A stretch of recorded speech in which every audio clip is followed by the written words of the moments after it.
Apakah pegawai Oliver itu juga memberikan keterangan palsu? Kita belum tahu. Tapi nanti kita akan kaji, ya kan? Dikarenakan apa? Saya bilang, Jessica tidak ada pada saat dia melihat yang tidak ada yang melihat. Di semua pegawai Oliver, ya tidak ada yang melihat Jessica menggunakan racun.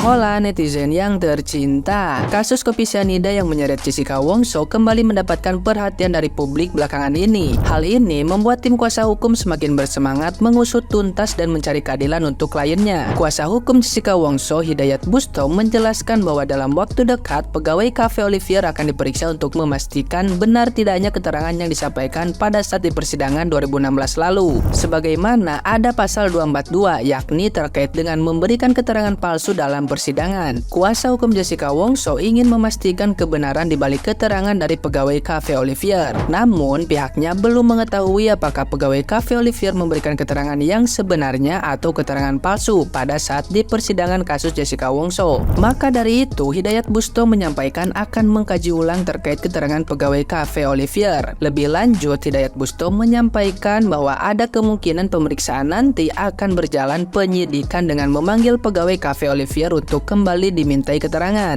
Namun terkait kepastian apakah pegawai Cafe Olivier memberikan keterangan palsu di persidangan, ia kembali menegaskan belum mengetahui hal tersebut. Bukan itu saja, kuasa hukum dari Jessica Wongso mengungkapkan bahwa saat ini sudah banyak kebohongan yang terungkap, seperti ayah Mirna Edi Darmawan Salihin, Prof Edi, hingga Muhammad Nuh. Maka dari itu, ia pun menegaskan bahwa penyidik yang akan menilai sendiri apakah pegawai Cafe Olivier memberikan keterangan palsu atau tidak di persidangan. Nah, gimana nih menurut netizen yang maha benar? Silahkan berkomentar ya. Sumpah, gue aslinya gedeg banget sih ya. Masa SOP cafe sebesar Olivier yang katanya tuh nggak sembarangan orang bisa masuk, harus berpakaian rapi lah. Kalau mau masuk ke situ kan, kalau mau nongkrong ngopi-ngopi di situ kan, masa nggak ada SOP atau minimal tulisan lah dilarang membawa makanan atau minuman dari luar. Nah ini ada waiter yang udah ngelilingin table dan lihat bahwa itu bukan minuman dari Cafe Olivier yang dia bilang adalah jamu kunyit. Kenapa nggak ditegur? Kenapa malah jadi bahan bercandaan? Gua paling gedek di situ sebenarnya. Pengalaman gua nongkrong di kafe-kafe, ya walaupun nggak sebesar Olivier sih ya masih kafe-kafe biasa lah, kelas-kelas menengah lah. Tapi pengalaman gua setiap kafe, setiap tempat makan, resto manapun itu pasti ada SOP larangan membawa makanan atau minuman dari luar. Ini kenapa udah tahu minuman bukan dari situ, ada di meja itu, warnanya berubah kayak jamu kunyit dibilangnya, malah dibiarin, itu kan aneh gitu loh. Dan statusnya pada saat itu ya menjadi saksi. Gua nggak habis pikir dan gua makin gedek sama kasus ini gitu loh. Dan ini benar-benar nggak masuk di logika gua gitu loh. Masa SOP seperti itu nggak ada gitu loh. Dan ngapain si waiter itu muterin table kalau nggak ada apa-apa gitu loh. Makanya gua makin nggak paham, makin gedek gua sama SOP di Cafe Olivier ini. Harusnya hakim memerintahkan jaksa untuk menaikkan status saksi ini sebagai seorang tersangka atau terdakwa yang patut untuk diperiksa lebih dalam. Ini malah cuma jadi saksi doang. Kan gimana sih sistem hukum di negara ini?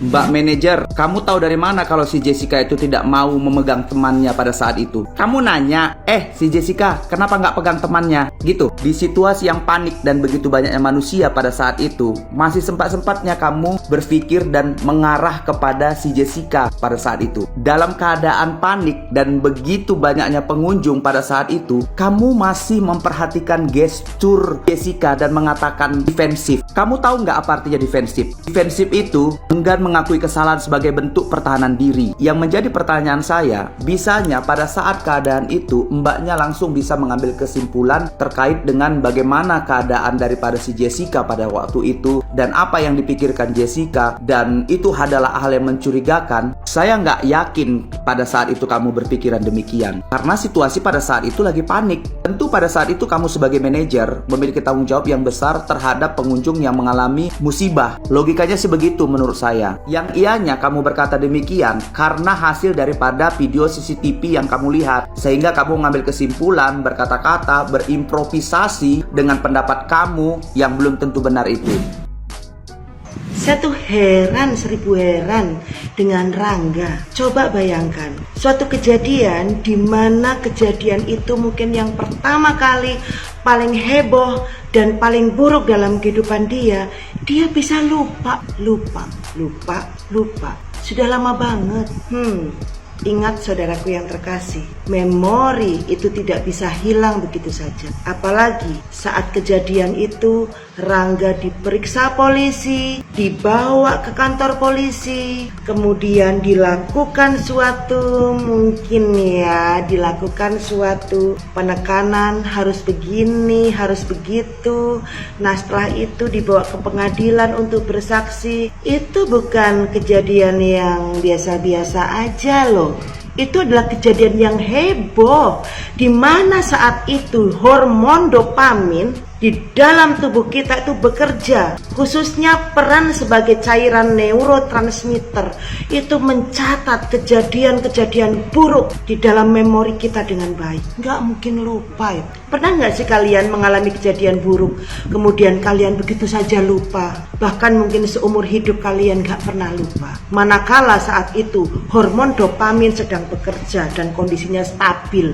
Kalau hormon dopamin itu posisinya itu sangat rendah, tidak stabil, itu juga Rangga gak bakalan bisa kerja. Kenapa? Karena saat itu dia selain pelupa, juga dia tuh disorientasi, linglung ya. Gak ada semangat untuk bekerja, untuk berangkat kerja, cari uang, main game dan sebagainya, seperti yang dia jelaskan tadi. Tapi saya hanya sedikit menyimpulkan saja menurut persepsi saya ya, dia baik-baik saja. Hormon dopamin yang ada di kepalanya itu tidak ada masalah, karena dia masih bisa berinteraksi dengan sangat baik, masih semangat bekerja, tidak ada masalah di hari-hari sebelumnya. Kenapa tahu-tahu lupa? Ini yang saya nggak percaya. Saudaraku yang terkasih, apakah Anda pernah mengalami kejadian yang sungguh dahsyat, kemudian kalian lupa begitu saja? Ingat dengan akal sehat Anda. Pernah mengalami gitu? Mungkin Anda pernah mencoba melupakan kejadian buruk, tetapi pernahkah hilang 100%? No, tidak pernah itu terjadi. Anda boleh tanya ke ahli psikiater, ya, ke orang-orang yang memang mumpuni di bidang ini. Silakan tanya, apakah suatu kejadian yang itu menggores memori begitu dalam bisa terlupakan begitu saja hanya karena rentang waktu 7 tahun? Oh, udah lama sekali. Emang saat kejadian ini Rangga masih balita, sehingga dia belum punya nalar untuk berpikir dan mengingat segala sesuatunya. Rangga sudah usia 21 tahun loh. Saya yakin dia ingat dengan jelas, tapi dia pura-pura lupa. Saudara yang terkasih, ayo kita korek apa yang terjadi dengan Rangga. Oke, terima kasih buat pernyataannya Mbak. Terima kasih sekali. Tapi kayaknya Mbak kurang briefing deh, dan mungkin kurang belajar juga kayaknya, terutama pelajaran biologi. Mbak kan tadi bilang nyicipnya di ujung lidah. Kalau saya tidak salah merasakannya pahit atau pedas ya. Masalahnya Mbak, ujung lidah itu buat merasakan manis, lalu samping kiri kanannya untuk merasakan asin, bahkan lebih dalam untuk kiri kanannya itu merasakan asam. Nah, ujung dekat kerongkongan itu baru merasakan pahit. Jadi kalau Mbak bilangin di ujung lidah merasakan pahit atau pedas, mungkin lidah Mbak beda dengan lidah pada umumnya sepertinya. Ada yang salah kayaknya dengan lidahnya Mbak. Seperti itu, kurang briefing atau kurang belajar biologi sepertinya Mbak. Karena apa yang Mbak rasakan di lidahnya Mbak berbeda dengan lidah pada umumnya. Aku ulangi loh ya, ujung lidah itu buat merasakan manis, lebih dalam sedikit untuk kiri kanannya untuk merasakan asin, lalu lebih dalam lagi untuk kiri kanannya itu merasakan asam, lalu untuk ujung terdalam atau dekat kerongkongan baru merasakan pahit. Begitu ya Mbak ya. Terima kasih Mbak. Tuh dengar baik-baik ya gedebog pisang. Dokter tersebut menyatakan berkali-kali bahwa honey itu bukan mencicipinya, melainkan meminumnya. Bahkan jaksa sendiri yang bertanya kesekian kalinya terhadap dokter tersebut, meminumnya atau mencicipinya. Dan dengan yakin dokter tersebut menyatakan bahwa honey itu bukan mencicipinya, melainkan meminumnya. Kalaulah benar di saat M meminum kopi tersebut sudah tercemar bahan sianida tersebut, dan Hani pun minum di gelas yang sama, dan Hani tidak kenapa-kenapa, berarti Hani kebal, kawan. Patut dipertanyakan, belajar di manakah ilmu kebal akan sianida, kawan. Jadi dengarkanlah baik-baik para gedebog pisang yang masih meyakini bahwa M mati karena sianida. Dengar baik-baik pernyataan dokter tadi. Hani meminumnya, bukan mencicipinya. Jadi pada dasarnya, hal tersebut sudah membuktikan bahwa kopi tersebut di saat M meminumnya belum tercemar bahan tersebut. Karena Hani baik-baik saja, kawan. Seperti lagunya Ratu, baik-baik saja. Tolong cerdas para gedebog pisang. Bahkan, kawan, melalui pernyataan tersebut, apa yang dinyatakan oleh dokter dalam hal ini patut dipertanyakan pula lah apa yang menjadi pernyataan Hani di persidangan. Kawan-kawan bisa menyimpulkan apakah Hani memberikan kesaksian bohong di muka persidangan. Itu patut dipertanyakan apa yang menjadi pernyataan Hani di persidangan, kawan. Bahkan, kawan, dengan pernyataan dokter barusan, gugur pula lah pernyataan Hani di muka persidangan, karena Hani tidak bisa membuktikan secara faktual bahwa Hani hanya menyicipinya. Karena dokter tadi meyakini secara berkali-kali bahwa Hani meminumnya, bukan mencicipinya. Bahkan kita semua harus bertanya kepada Hani, belajar ilmu kebal di manakah? Karena baru kali ini ada orang kebal akan sianida, kawan. Mudah-mudahan apa yang menjadi pernyataan dokter dan apa yang aku sampaikan bisa membuat mengerti para gedebog-gedebog pisang di luaran sana. Terima kasih, kawan.